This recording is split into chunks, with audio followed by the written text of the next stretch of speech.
मुफ्ती साहब मां पंहिंजी ज़ाल खे कावड़ में चयो तूं मुंहिंजे लाइ मुंहिंजी भेण वांगुरु आहे। छा निकाह टुटी वियो या सदको वग़ैरह लाज़िम थींदो? जेके भी अल्फाज असांजे उर्फ़ में माउ जे लाइ इस्तेमालु थियनि था या भेण जे लाइ इस्तेमालु थियनि था या धीअ जे लाइ इस्तेमालु थियनि था, उहे लफ़्ज़ ज़ाल जे लाइ इस्तेमालु करणु शरीयत में जाइज़ न आहे।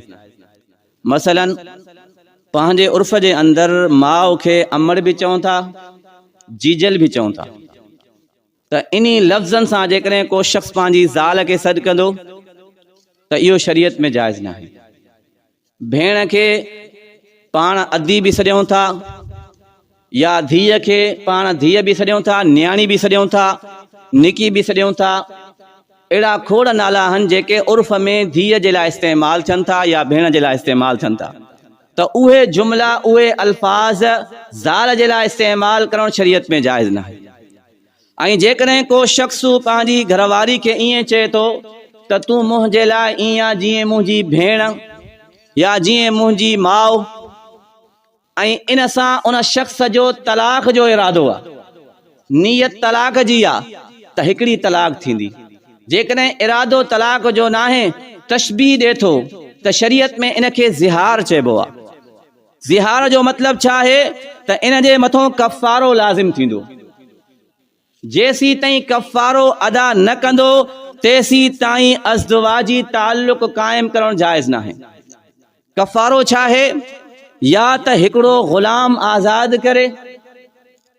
हिन ज़माने में ग़ुलाम जो सिस्टम न आहे, त ॿी सूरत इहा आहे त उहो 2 महीना मुसलसल बग़ैर कंहिं वक़फ़े जे रोज़ा रखे, जंहिंमें हिकिड़े ॾींहं जो बि गैप न हुजे।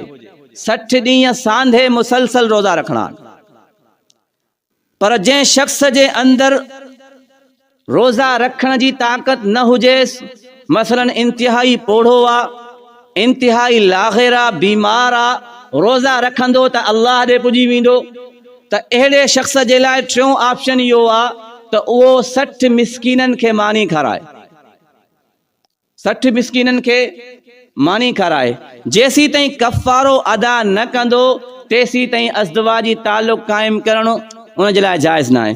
त इन करे कॾहिं बि अहिड़ा लफ़्ज़ जेका इस्तेमालु न कजनि। को बि अहिड़ो मसइलो हुजे, को बि अहिड़ो क़दम खणणो आहे, सभ खां पहिरियां पंहिंजे इलाइक़े जे आलिम सां मशवरो कयो त मां ही शइ चवणु चाहियां थो, या मां पंहिंजी घरवारी खां बेज़ार आहियां, उनखे तलाक ॾियणु चाहियां थो, त उन जी सूरत छा आहे। त इन शइ जो हर मुस्लमान ख़्यालु रखे।